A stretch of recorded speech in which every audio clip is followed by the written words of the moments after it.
Whoa, whoa, whoa, sweet child of mine. You simply can't do that to me. What's all the fuss, you ask? Well, quite simply, it's our tendency to say yes when really we want to say no. In a recent survey by Simply Hired, 26% of employees have admitted to saying, yes, I could take on more work, even when they knew they couldn't. Saying yes was simply a lie. It might start out as a little white one, but soon ends up putting us in a difficult position as we overcommit, drown in our workload, and mentally burn out. This two-letter word seems to cause us all sorts of problems, and there is a real reluctance to say it at work. This is compounded by a 2018 study conducted in the UK by Total Jobs that found 31% of bosses expect workers to work past their regular hours. Oh, shit. It's easy to imagine why we might find it difficult to say no then, the worry about being judged, discriminated against, or held back because of a reluctance to do more. This is accentuated in toxic cultures. In an unhealthy company culture, many feel pressured to do excess work for fear of being judged, and unfortunately, those in charge often reinforce that fear.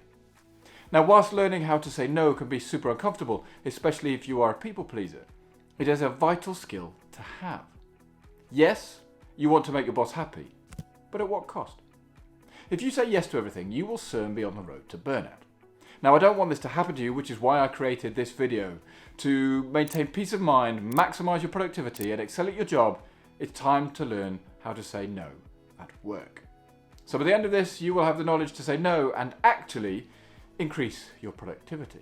So when was the last time you said no to somebody at work? Today? Yesterday?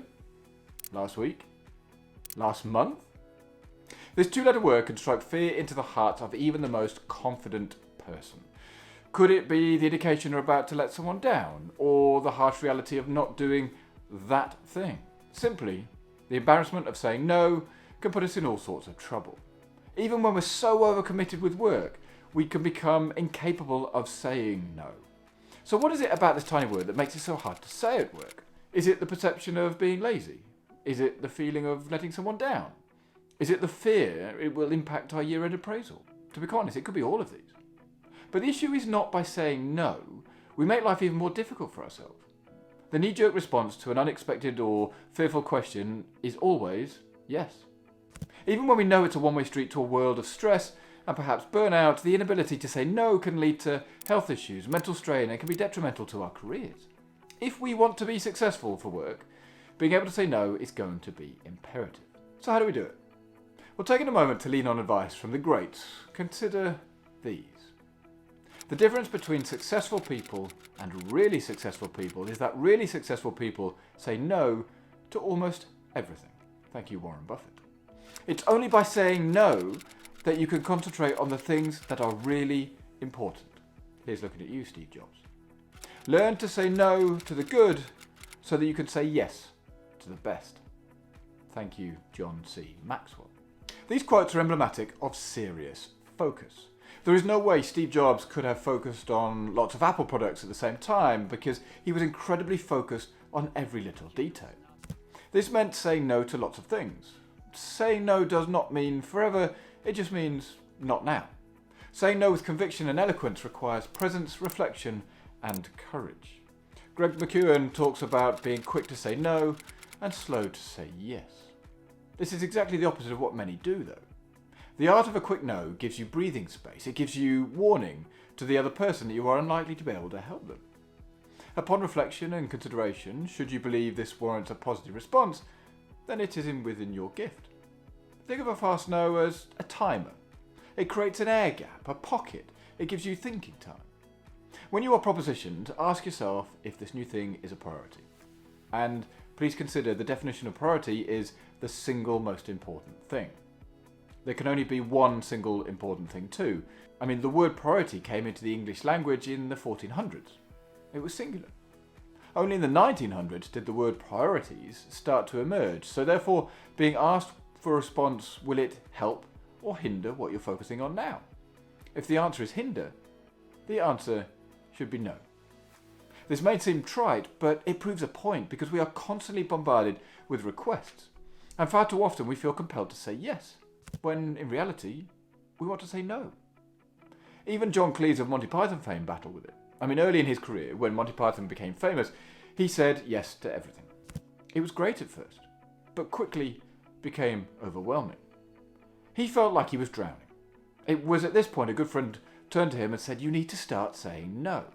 Otherwise, you're simply going to burn out." His friend explained that the other person may not like the response, but if you do it appropriately, politely, concisely, they will understand. He puts this down as a turning point in his career. John Cleese took back control. He started saying no. So what can you do? Well, here are 7 tips for helping you say no without destroying your relationships. 1. Ask for time to think.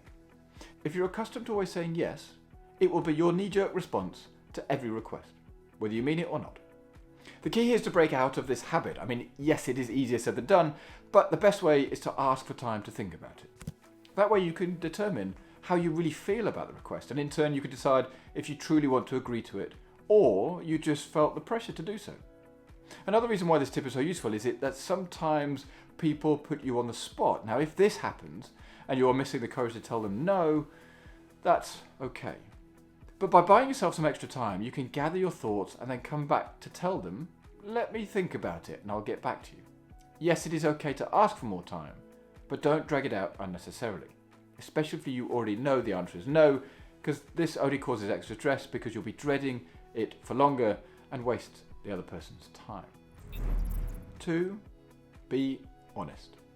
As I mentioned at the beginning, many people feel tempted to tell a little white lie when they have to decline a request. Being dishonest can backfire. It's also just not right. For instance, if you tell your coworker that you're too busy to take on another task, but later they see you volunteering for work on a new project, they'll know you lied. Being deceived never feels good, and it can break down the trust between you and your colleagues. So, though it might be uncomfortable at first, being honest with your boss, co-workers and clients will build trust and respect in the long run. 3. Don't say sorry. For those of us who have a hard time saying no, the initial reaction to having to utter that terrifying little word is to follow it with a string of apologies. Hint, the word here is sorry. But here's the thing. If you want to remove the stigma around saying no, then you also need to remove the negative emotions you display around saying no. Don't say sorry unless you actually have something to be sorry for. Are you really sorry you can't make that conference call because it's scheduled in the middle of your vacation? Nope, I doubt it. What you're doing here is setting unhealthy boundaries. Are you really sorry that you have too much on your plate right now and you can't take on that extra project? No, of course not. What you're really doing is protecting your time and productivity. Remember this, if you've done nothing wrong, and saying no does not mean you've done something wrong, leave out the apologies. 4. Don't feel obliged to overstate. Now this is about giving more details than the other person really needs to know, and to be honest, this is something that I've definitely been guilty of in the past. When declining a situation, you don't have to go into great detail about why you're doing so. A simple, "My diary is packed this week," is fine. That said, there may be certain times, however, where the other person has a right to more information. I mean, this could be, for example, if it's your boss and you're declining something that is expected of you. In this situation, you will be expected to give a good explanation, and that's fine. Just do so clearly, concisely, and articulately. Thinking of an example, let's say a colleague from a different team asks you for feedback on a project he's part of, and you say, "I've got a lot of deadlines this week, so I won't be able to do that for you." You don't have to launch into big long details about what those deadlines are for and what the projects you're working on is. That is detail that he doesn't need to know about. So if in doubt, say less, not more. 5. Add encouragement. When you're trying to maintain a good relationship with somebody at work, you never want to leave a meeting on a sour note. So after you've declined a request or rejected an idea, add something encouraging at the end, such as, "I'm so pleased you asked me though. If I can support you in any other way, please do say. Even though I can't execute it right now, that was a great idea. Thank you for sharing it with me." Effective communication can go a long way in strengthening the bond between you and a team member, even when you have to turn them down. 6. Is it no now or forever? Just because you're saying no now, it doesn't necessarily mean you'll always say no forever, does it? I guess this depends on your reason for declining the invitation. Is it just bad timing, or is this a project you'd never have any interest in doing? The rationale for saying no will ultimately dictate what you say after. The reasons for not saying no at work could be because you don't want your boss, clients, colleagues, or whoever to think you're not dedicated to your work. But in reality, you can't accept the request right now as you won't be able to give it your best. In this case, be sure to let them know that it is no, just not now. Be clear that you want to leave the door open by saying something like, though I can't take this on right now, I would love to work on something like this in the future. So please do let me know the next time a similar request or opportunity comes up. However, if the request involves something you have zero interest in ever doing, don't leave things open-ended. So something like, that isn't aligned with our brand, I'm afraid, so it's a hard pass. But good luck in your endeavour. 7. It's really all about the other person. Perhaps the hardest and most important part of our learning how to say no at work is acceptance. We must accept that we are not in control around how the other person will react. This is life. We need to accept that the other person may respond in a way we don't like.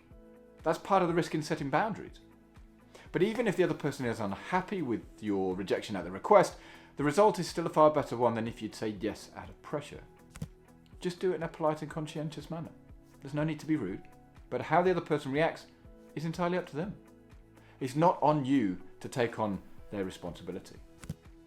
So in summary, it all starts with giving yourself permission to say no, and then not beating yourself up about using the no word. You can overcome this by adopting a voice that is authentic to you and using language that you're happy with.